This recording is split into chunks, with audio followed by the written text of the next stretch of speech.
implicit trust on a site is going to help buoy the entire effort. But it's not given, it's not bestowed, it's not granted, it's earned. Welcome to Suffolk's Lessons in Leadership podcast, where we have authentic, wide-ranging conversations on leadership. Each conversation is a deep dive between external experts and Suffolk team members and is designed to help our people build their leadership skills, think creatively, and redefine what's possible. On today's episode, we're talking to United States Army retired Major General William Rapp. Major General Rapp now serves as a senior advisor at Thayer Leadership, a global leadership development company based out of West Point, New York. His real-world experience was incredibly valuable for our team members during our recent leadership retreat at the United States Military Academy at West Point. From Suffolk, we're joined by Senior Director of People and Culture, Brandy Jenkins, and Vice President of Operations, Rory MacRae, both of whom attended that retreat. While at West Point, we explored the U.S. Army's method for developing values-based, agile, and resilient leaders and what that can teach us. Our topic is how trust-based relationships form the foundation for strong leadership. I'm Jay Tangney, your host for today's podcast. So before I mix it up with these two, can you talk a little bit about what they experienced with Thayer at West Point when you were with them about a month ago?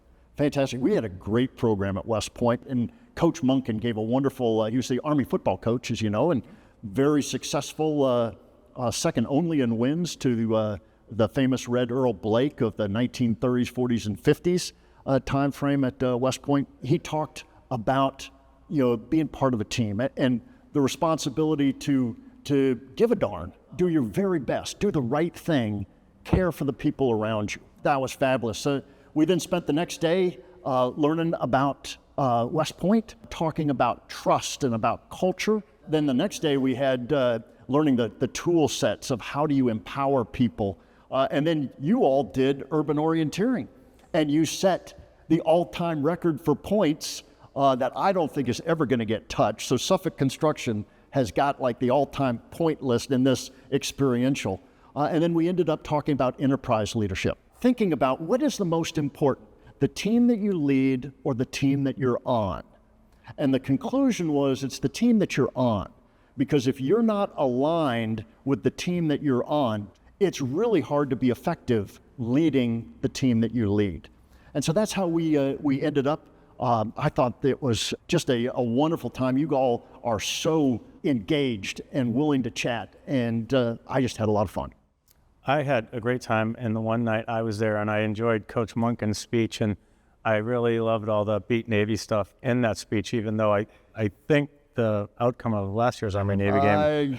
I would agree with you on that one. We're not going to talk about that. No. So Brandy, let's start to dig in a little bit here. Before we get into some of the topics we want to discuss, how did you feel about West Point and getting to see really what is an incredible place and, full of very young people who make this astonishing commitment, right, to themselves and the country at 17, 18 years old? Absolutely. Just hearing the stories help you to understand when something is so much bigger than yourself, right? These young folks committing to something that provides me the freedom that I have. I had a lot of emotional moments, right? Just attending as a human and then to tack on as a leader. I was honored to be there. It is one of those experiences that I don't think I'll ever forget. That's great. That's great. Rory, what do you think? How'd you feel about West Point and what happened down there?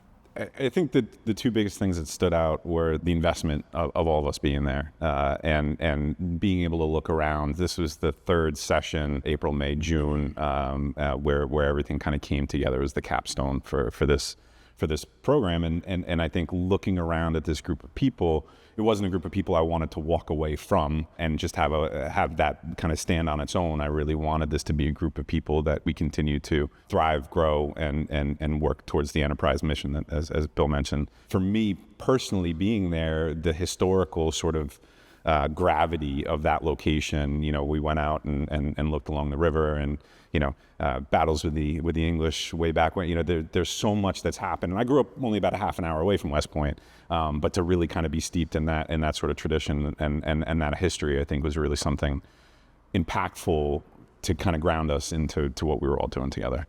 Yeah, I had never been to West Point before that trip, and it really leaves a mark, right? In very, very positive ways, and it makes you proud. It makes you feel great about, what we're doing, what they're doing, what the country's doing. So I was thrilled to be there.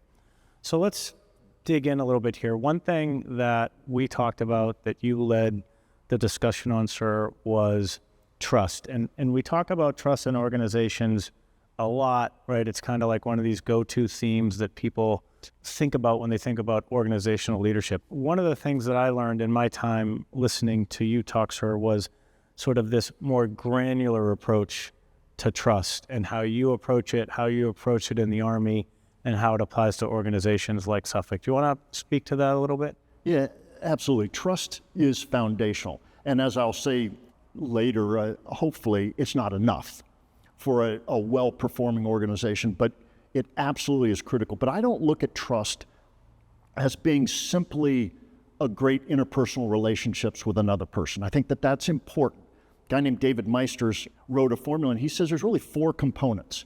There's a reputation for competence. Are you good at your job? People will trust you more if you are. Are you reliable? Do you do what you say you're going to do? Do you have interpersonal connection with the people around you? So it is important. And then where's your heart? Is your heart, you have a reputation for being self-oriented or team-oriented? And so when I look at trust in organizations, between people, between levels in organizations, it has all of those components. And so let's just say I'm in a foxhole next to you in a combat zone. I personally may not like you. That's not what's important. It's, do I trust you that when things get difficult, you'll be competent, you'll be reliable, you will take care of me just like I'm taking care of you. So trust is not synonymous with like. It is bigger than that, but it is absolutely foundational to a good organization. Brandy, when trust came up in the seminar and Major General Rapp talked about that in context of the Army and his experience, how do you tie that up to Suffolk from a people and culture perspective as someone leading that function? It's the foundation in which I show up, in which we show up, right? To better understand who we're working with, that helps me understand how I must show up. Right? So to build that trust, I have to be authentically me, and I have to allow you and give you permission to be authentically you. And from there, Jay, we can have honest conversation. Yeah. Right? So it's not me showing up with an agenda. It's me showing up to understand who is Jay, right? And once I understand who you are, I now understand how we can come together to solve for whatever those things may be. I think that's important, and something you said, sir, is also important. I think people get confused with trust and like, right? Because you're not going to like everybody you interact with every single day. Our job sites are complex. They're difficult. Things don't always go perfectly. And I always describe Suffolk when people ask, it's a today place, right? It's really hot out today. A certain amount of things need to happen on your job sites. Even though it's hot, even though you're tired, even though your kid has a ball game, we still have to perform for Suffolk, for our owners, for the owners of our projects, or there's consequences, right? There's financial consequences, there's schedule consequences. By the way, not unlike some of the things that you've experienced on active duty, sir. So for you, someone shows up on a new job site, and let's say that their prior experience is they built a field house at a university, but they're going to show up on a $1 billion job that you're building in a major city. How do you bring that person in as the leader of that complex operation and start to make them feel trust? Going back to the example of the foxhole and building that trust, what we do on a site is we make sure that everybody who shows up goes home. And there is a dramatic safety factor involved in everything that we do, whether it's that field house, whether we're building a bathroom or we're building a high-rise in the middle of Manhattan. Everybody who shows up has to go home. And in order to facilitate that thread of trust, we need to make sure that people are playing to their strengths, that we are positioning people in the places that make sense, and where there is uncomfortability, where there is stepping outside of that comfort zone, we create a space where that conversation can take place. and not to say, I'm out. I don't want to do this anymore. It's to say, here's where we are. Here's where we're going to go. And Major General, I think when we were talking about intent, was very powerful to make sure that the intention for what we're asking people to do is clear, and it's clear, and it hits on all of those incredibly important facets of safety, of quality, of maintaining that vision and that intent for what that project is. Getting everybody on board with that mission is critically important to that success. And one thing that we've talked about a little bit in preparing for today is the importance of time, because like the Army, Suffolk's busy, we all have a million things going on. It's easy to not give people enough time. Time is communication. I think it is productive use of time. Yeah. One of the biggest gripes we have about meetings, well, two, you walk in and you go, what's the purpose of me? I got no idea. Nobody has any idea. And it goes for longer than anybody really thought. Nothing worse than a meeting that's over but won't end. But the worst thing is you feel like someone has wasted valuable time. So it is about the team believing that their time is just as important as others, and that we're utilizing all the different talents and we're leveraging them all together in a way that you're not wasting that valuable resource. And since we're talking about time and meetings, can you elaborate a little bit on your view as a leader on hours versus actually being efficient and productive as a worker? I believe throughout my entire career, I have never equated working long with working hard. I've always equated getting exceptional results on time, being efficient with time, maximizing the leveraging of all of the people around you. Because if you're working till 8 at night, every night, because you don't trust the people around you to delegate anything to them, that's not a positive in my book for that person as a leader. Now, at the same time, if you go, well, I've delegated everything, it's now 11 o'clock in the morning, I'm going to go play golf every afternoon, that's not, a good use of time. Well, it could be when you're a retired guy like me, but, there is a medium. Time is and hours are one of those metrics. But I think the great value of being able to lead, once you've got alignment and once you've gotten that social cohesion of trust, is to be able to empower people where they buy in, they have ownership, and everyone feels that they're being productive in their work. And then all of a sudden, amazing what can get done. So since you raise it, social cohesion versus task cohesion, something these guys learned about at West Point. I think it's one of the primary takeaways that I learned about. Can you talk about that for a few minutes? Yeah, so I said at the beginning of this podcast, trust is foundational, but it's not enough. I look at trust as very much social cohesion. It's this idea of mutual respect, mutual support. You having difficulty, I'm going to come to you. It's norms of how conflict is managed. It's about how people feel included into groups. That's that social cohesion. But that's not enough unless it's also married with task cohesion, which is alignment, so that everybody's pulling on the same oars or pulling on oars together, so that they all know where they're headed, and you can take that trust and put it into productive ways. So it's about alignment. It's about norms of how decisions are made. It is about collaboration. It's about true synergy. And synergy is what happens when the whole is made to be more than the sum of the parts. And that made, in my opinion, is leadership.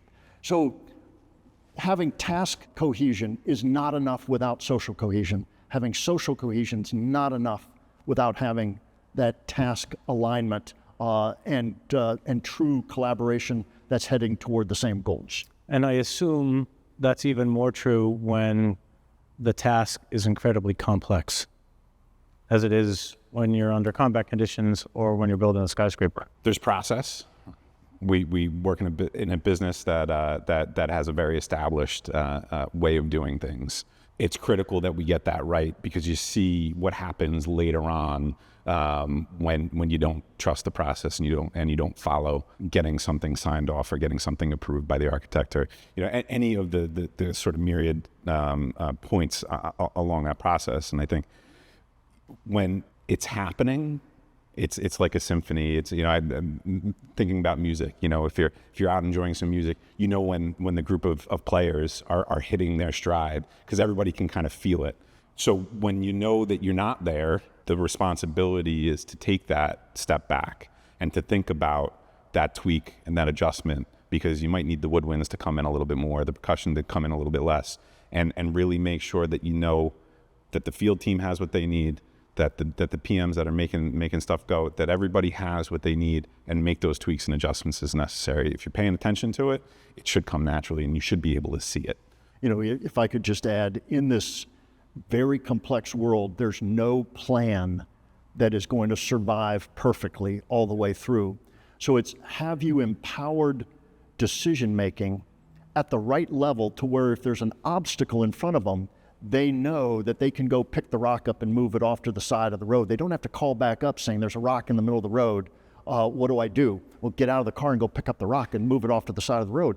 We know in really complex environments, certainly in combat, that the plan never goes exactly as stated. So it's about empowering and having the courage to have the back of those people who are doing it. But that takes task cohesion. Everybody understands what we're trying to get to, so there's different paths to get there.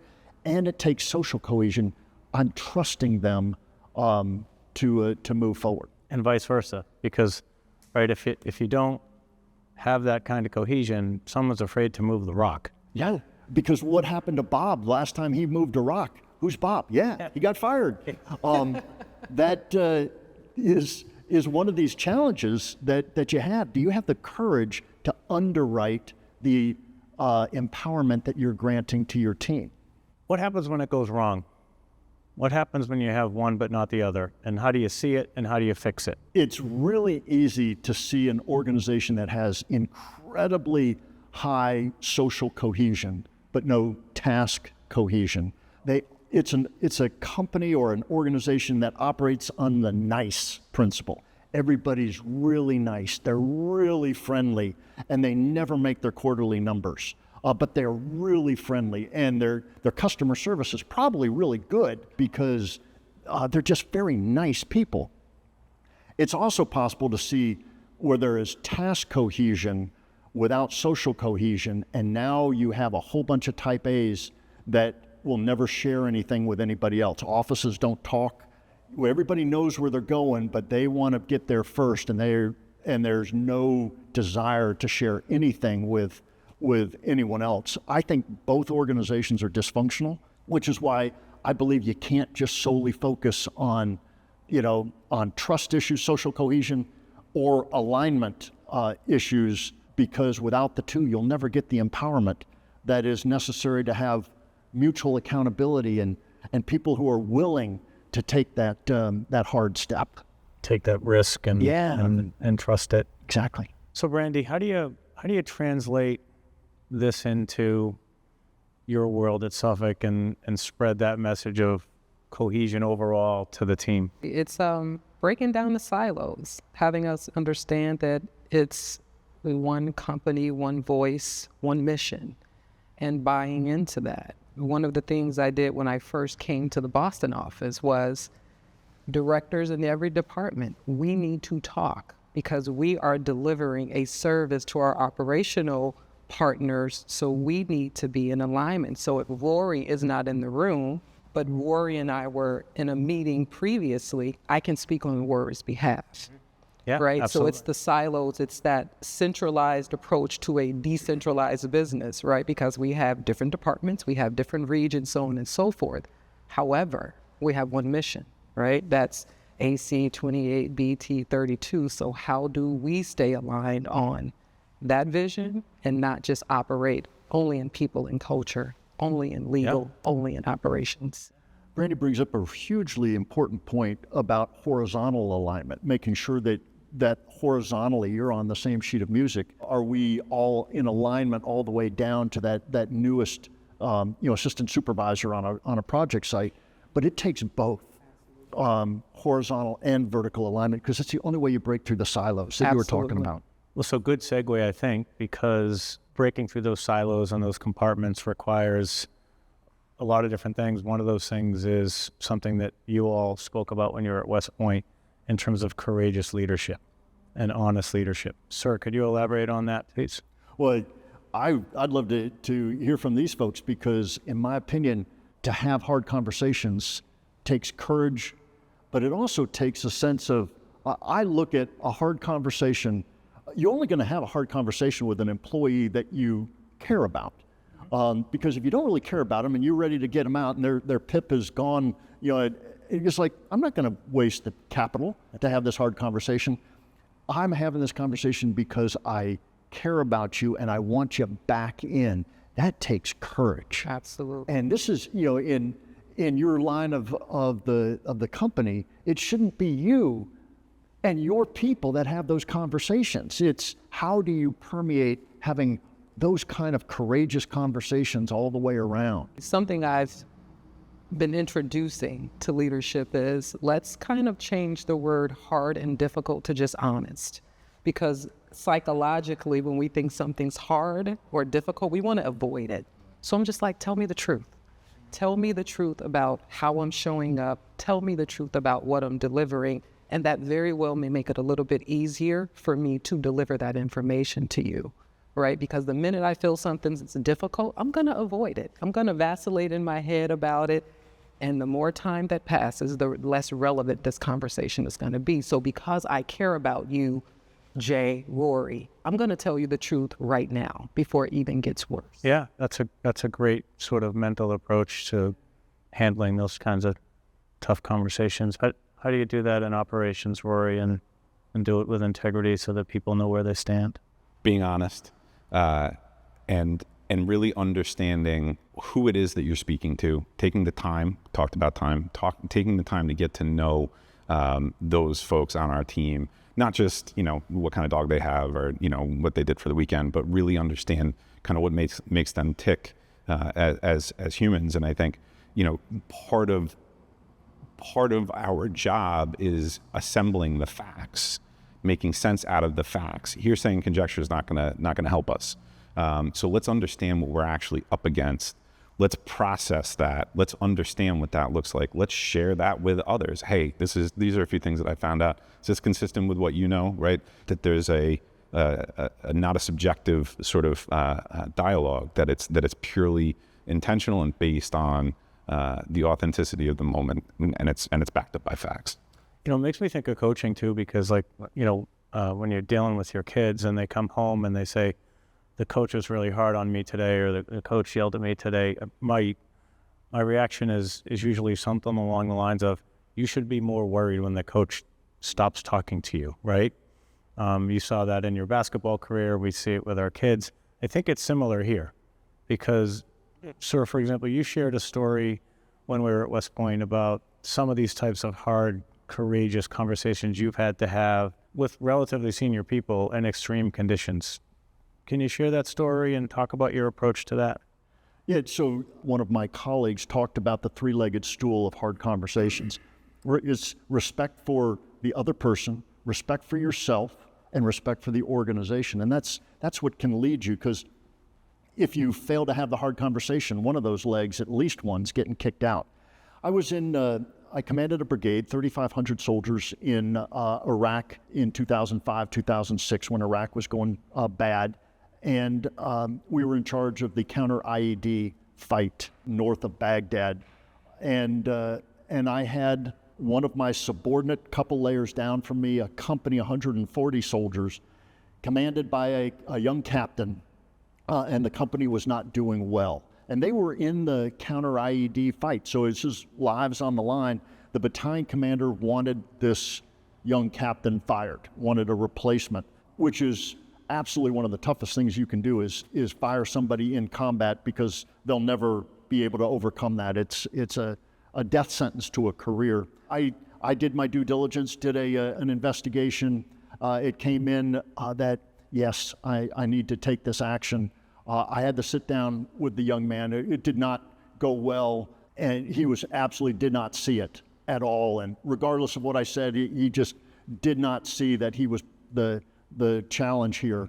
But 139 soldiers in his company did see that.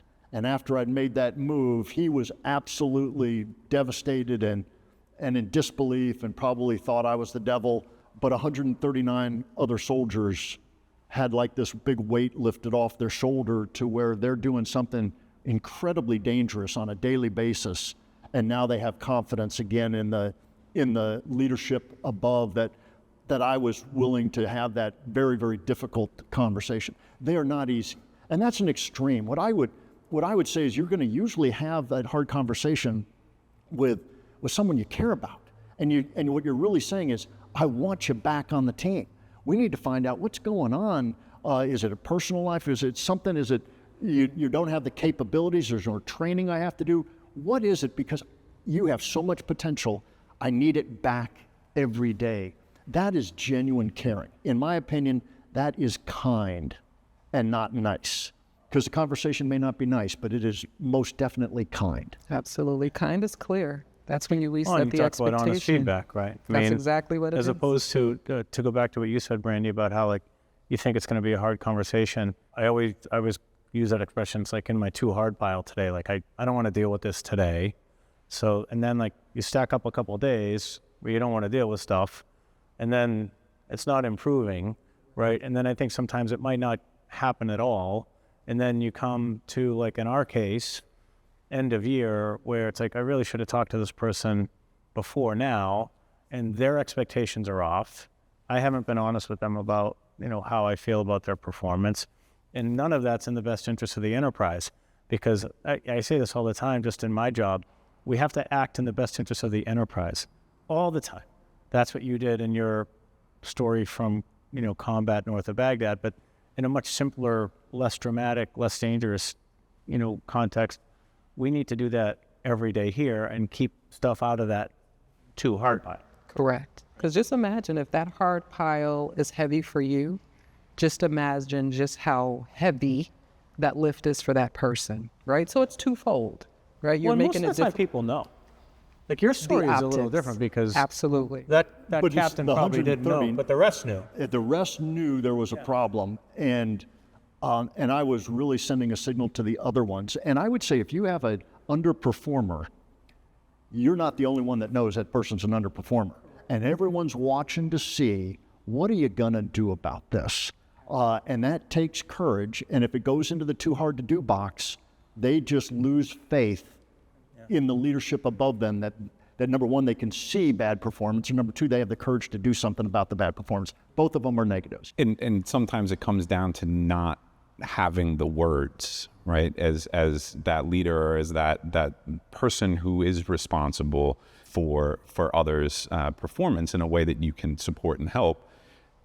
We may not have the words to say, and I think that stops a lot of people kind of in their tracks from kind of moving it forward. And that's another opportunity there, right, for collaboration, where it's, hey, Jay, listen, I don't know how to say this. This is what I'm thinking right now. This is kind of what I'm seeing. Can you help me just wordsmith this a little bit so that I've got something? And then now I'm walking into a difficult conversation with a little more clarity and a little more confidence to be able to say those hard things. Listen, I think that's a great point, because you can find mentors who can help you learn how to have these conversations with people, will help you avoid letting things fester and linger and kind of getting through it. The other conflict that has happened to me sometimes is sometimes those conversations have to happen with people that I really like, right? That I really care about. I care about their careers. I want them to be successful. And, maybe, it's not the right fit. It's just not going great, whatever the case may be. But you can't let that impede you from having the discussion. Exactly, Jay. But then you lead with that. Hey, I have been avoiding this conversation because I care about you. Yeah. However, I would be remiss if I didn't tell you the truth. Here's what's happening, right? If you love me that much, just think about our children or family members, right? We want to avoid the hardships that they can face. So we tell them the truth. There is no different with our employees, right? Our core value is caring. Care about me then. Right. Good, bad, or indifferent. Care about me. That's a verb. That's an action. And honest feedback and it sounds trite, is truly an act of generosity to someone. They might not see it at the moment, but if it's coming from a place of, I want you to be successful. I want you to be able to be your very best version of yourself. Yeah, it's a hard conversation, but it becomes less hard when you know I'm doing it with them. And this is a wonderful time. If you don't know what to say, then start by going, what's going on? I'm sensing that we're not seeing the very best version of you. What is happening? Mm-hmm. They will tend to allow that conversation to move forward. So you don't have to have all the answers. Yeah. But you bring a hugely important point, Rory, is leadership is a team sport. You're not in it by yourself as a leader. There's always people that you can talk to. And I think that was one of the most striking sort of takeaways from the 4 days that we spent up at West Point, which was really hearing from everybody, all the speakers, everybody had something to offer. What I consistently heard from everybody was when the mission first, right? We have to do this, and in the process of completing this mission, it's not going to be easy. There's going to be bumps in the road, and there's going to be times and moments that we have to rally, we have to circle up, we have to make sure that we're talking, because lives are in jeopardy, right? It's it's not quite as dramatic on a construction site, but it is, and we need to make sure that everybody that showed up in the morning is going home at night.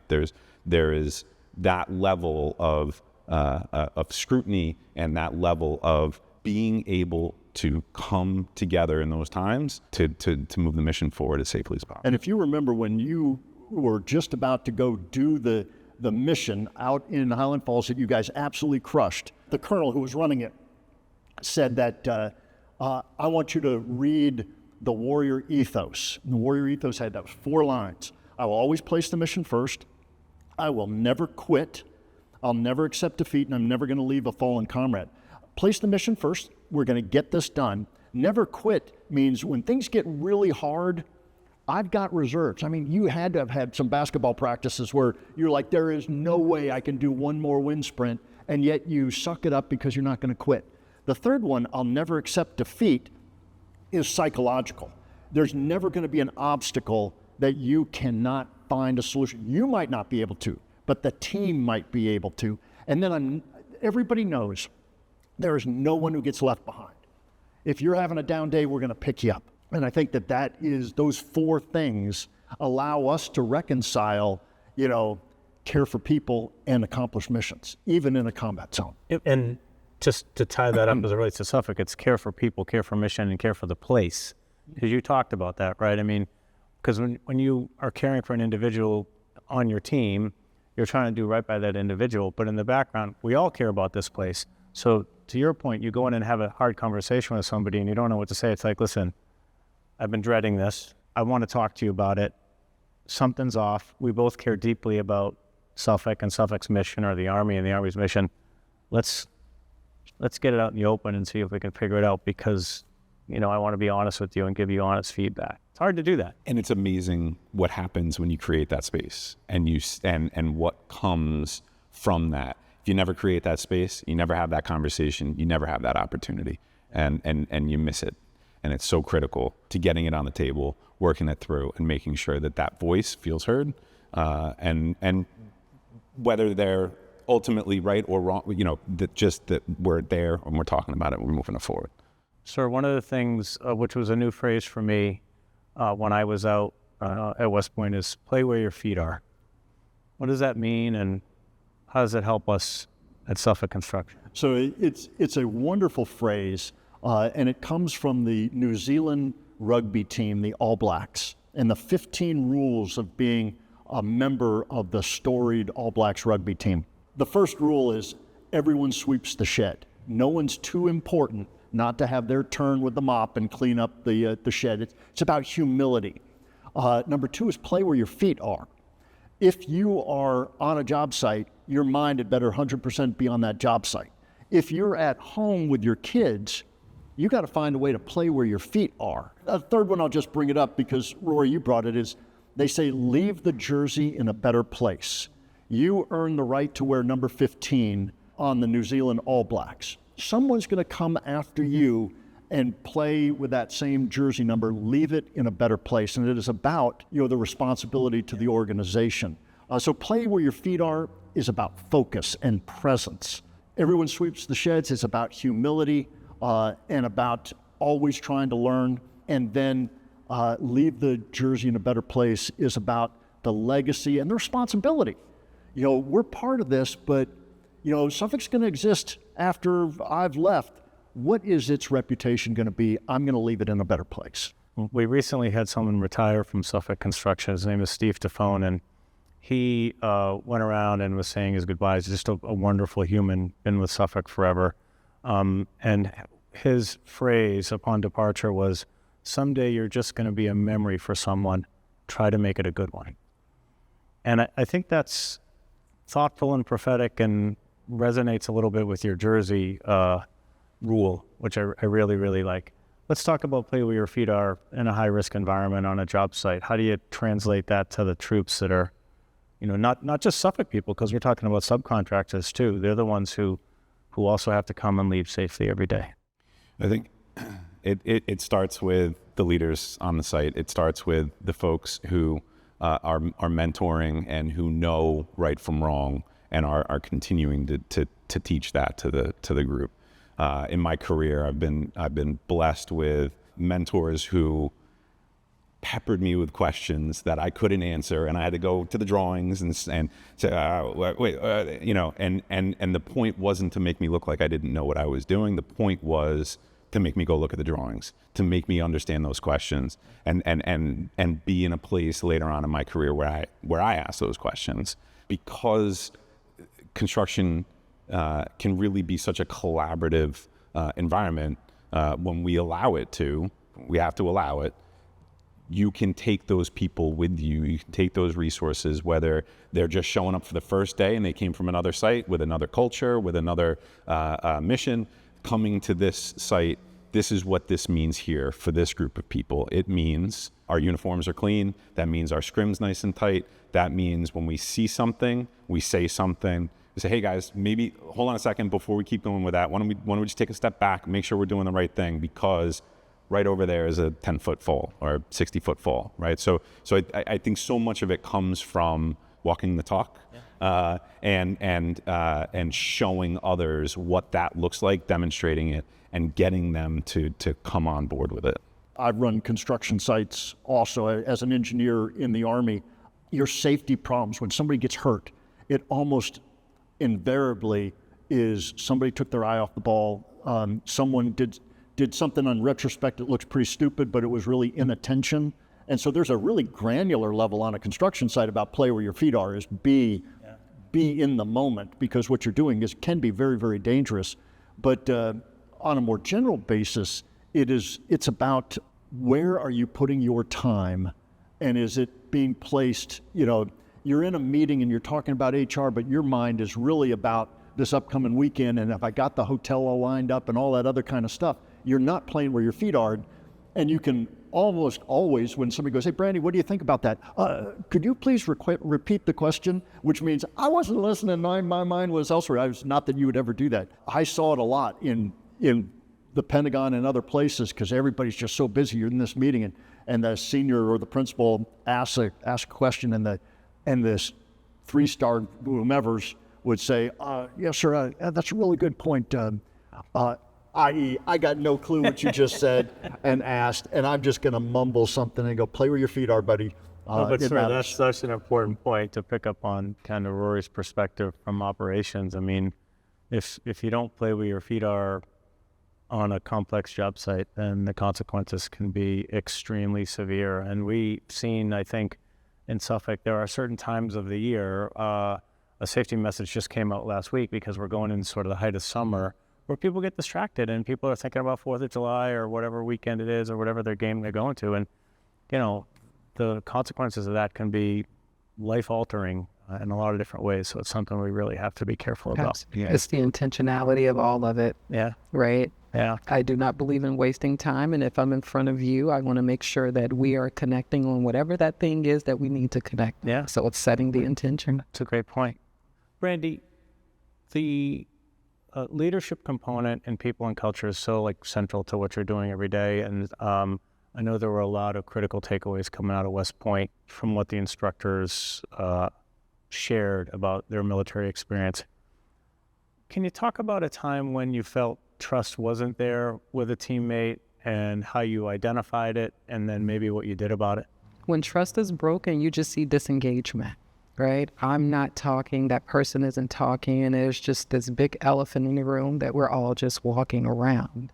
For me personally, I run towards the elephant. I don't like discord because it is not productive, right? If you are no longer being your best self, and I in turn am not being my best self, we are doing Suffolk a disservice, right? So it's speak about the hard things in honesty with love, right, with the proper intentions, but you have to address it. When trust was broken with me, I communicated, right? And the leaders around me empowered me to, one, find my voice, to share how I'm feeling. Because it takes confidence to do that, right? It's hard to do. 100%, but also having that space to invite that person in and say, hey, this is going to be hard and we're going to be uncomfortable, but we have to talk about the thing, right? I believe in Suffolk, we have to give each other permission to be just that honest, that vulnerable, because we want to be better, right? We want to demonstrate those core values, but we can't do so without permission from all parties involved. So Jay, I truly believe, honestly, to restore trust, to even avoid it happening, we just have to get honest with each other and give each other permission to be human, but also to address the elephants in the room. Yeah. Sir, what do you think? You know, I look at the easiest way to spot a lack of trust within organizations is us versus them. You might have a region, let's just say Florida, New York, and there's not a lot of trust. There's not a we, it's an us and them. It doesn't necessarily mean there's discord, there's just not conversation. There's not sharing, there's not collaboration. When I look at, is there trust here? I'm not seeing collaboration. I'm seeing a whole bunch of little pockets trying to do things by themselves because they don't trust, which is this intersection of vulnerability and responsibility. I'm going to trust you with this task. I'm going to be vulnerable because if it goes badly, it's going to come back on me.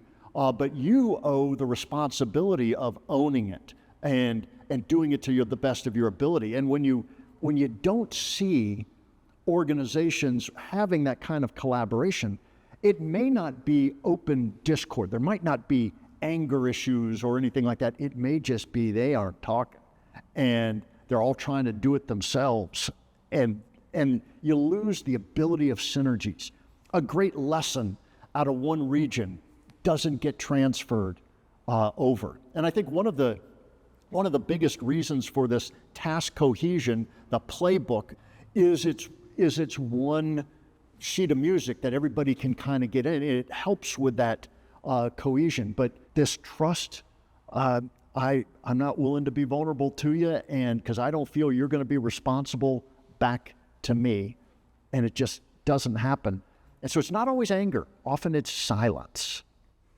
And people then just become passive, and you're like, ships passing in the night without real engagement, which, creates risk, right? You can't have that on a job site. No, and it is very difficult to put it on the table because everybody's taking care of their piece of the puzzle and they're thinking about what they need to do next, and just like we spoke about before, and putting that on the too hard pile means it's going to sit. I'm not going to face it. I'm not going to deal with it. Implicit trust on a site is going to help buoy the entire effort, but it doesn't come especially on a job site. It's not given. It's not bestowed. It's not granted. It's earned. And you know that feeling when it's been broken. Well, let's talk about that for a minute in terms of subcontractors too, which I'm sure you can relate with because you're a combat engineer, so you dealt with subcontractors all the time in your job. And we do it even in the functions. But part of this environment that we're trying to build, and we'll just stick with job sites for now, involves hundreds, sometimes thousands of subcontractors who don't work for us. And establishing that trust to make the whole place safe and get to all the different concepts we're talking about, in the last hour or so is hard, right? It's harder when someone's not a member of your chain of command and you really have to influence their behavior and the outcomes with time, dialogue, trust, cohesion, all the things we're talking about. How do you approach that on a complex job with subcontractors? It's part of the vetting process, and it has to be a conversation up front about what we're working on, what the project is, whether we're renovating a building from the early 1900s or whether we're building a new building out of the ground. We need to pair up with the right trade partners. We need to make sure that they're bought into the vision. Thankfully, as an industry, we've come a long way in terms of what everyone is paying attention to, and especially owners, especially those we're delivering projects for. They expect now a certain level of contractor, general contractor, subcontractor, of the group that shows up is more sophisticated now. The expectation is that there's more sophistication. There's an understanding to, whether it's hiring requirements or whether it's just being good at building a hospital or being good at building an arena, that you're partnered up. You're already starting from a more level playing field, and you have a foundation from which to build and further develop that relationship. But it has to be something that's addressed up front. I think about it in context of safety too, and I know that's such a huge point in the military. What we talk about, see something, say something, right? And the easy thing to do is to not say anything. So you're walking by a job site and there's one right across from our office, and you see someone maybe working at heights. That's a problem legally. That's a problem from a human perspective because we're trying to send everybody home safe every day. What do? The easy thing to do is nothing and hope no one falls and gets hurt. The hard thing to do is to go up to them and say, hey, listen, you got to revisit what you're doing here. I care about what happens to you. We're trying to get everybody out of here safe every night. Let's tie off, right? But there's a way to do that without a confrontation, isn't there? You must have seen that in the Army plenty of times, sir. Yeah, I would love to tell the story about parachute operations. So I was an airborne guy at Fort Bragg for a number of years, jump out of airplanes a lot, never once packed my own parachute. The Army does not allow airborne soldiers to pack their own parachutes. That's kind of a sport parachute thing, the big squares, and they pack their own. But there's an organization called riggers, and the riggers pack the parachutes. But the riggers also have to jump with the other paratroopers, and they're not allowed to choose and hand pick which parachute they use. And so there is this, I have no idea who packed that parachute, but I have great confidence that they did it to standard. And so when I think about a job site that Rory runs, there's probably, even with that sub, there are standards that they are expected to reach. There's safety standards, and all of those things allow there to be this level of trust that allows you to do, frankly, very dangerous things, jump out of airplanes and have very high confidence that the parachute's going to open when I go out the airplane, though I did not pack it. I have no idea who packed it. Now, they write their name on a little card way down deep in the parachute in case anything bad happens, then they know who packed this parachute, but that is such a rare incidence. But it is this idea of standards. And so when you're thinking about, I got these new subs, what's their reputation?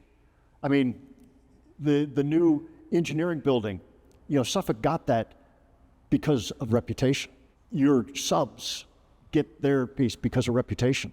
And it gets back to leave the Jersey in a better place. It is about the legacy. because I don't think the legacy of any one of us leaders is what we have built, but it's who we have developed to take over after us. That's really the legacy. We talk a lot about caring today. Can you describe what you have talked about as the give a damn factor and what that means in the context of some of these caring concepts that we've discussed? Yeah, I love the fact that the final bottom line core value of Suffolk is caring. But caring really has two big aspects. One is about caring about an individual. I care for you. I'm going to be empathetic. I'm going to understand where you're coming from and really take the time to get to know you, to lift you up when you're having a bad day. That's caring. But the other one comes from the individual toward the organization. And I apologize for my language, but it's really, I give a damn about showing up, and my give a damn factor is really high, and Suffolk's reputation is built every single day, and I care about that. I care about the job I'm doing. I care about the quality that comes out of it. So I never want an organization to get so diluted that caring is all about taking care of the people. It's also about giving a damn about the success of the organization and the reputation, the legacy of that organization. So Brandy, what's one key takeaway that you learned from this whole leadership experience that you went through, including the time at West Point, that you're going to bring with you and maybe cascade to your team going forward? Absolutely. I think it's just the concept of team, right? I can get very caught up in my deliverables, what Brandy Jenkins need to deliver to her stakeholders. But coming away from West Point, it helped me understand the team concept even a little bit more. I honor the team I'm on and not just the team I'm playing for. Yeah. So I think that was the thing that just honed in for me. That's a great answer. What you got, Rory? What you got, Rory? Next month I'll be here for 2 years, and I think what struck me the most in the program, but really kind of the exclamation point at West Point, is this group of people that we went on this journey with, and how at each step along the way there was something that got pulled in. So I don't know that there's an overarching sort of one thing. I think it's a feeling that I walked away from that program looking around at peers in an organization that's got its sights set, and we're going. And this is a group of people that I can trust.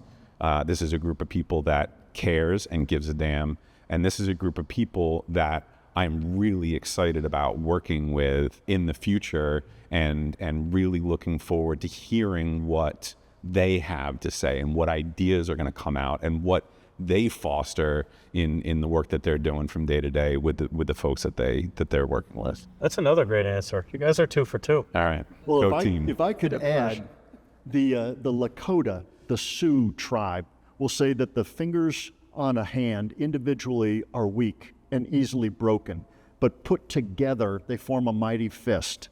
And this idea of team, this idea that we are better together than we are as a bunch of individuals, I heard that constantly coming out in the discussions at West Point, and I was very heartened by it.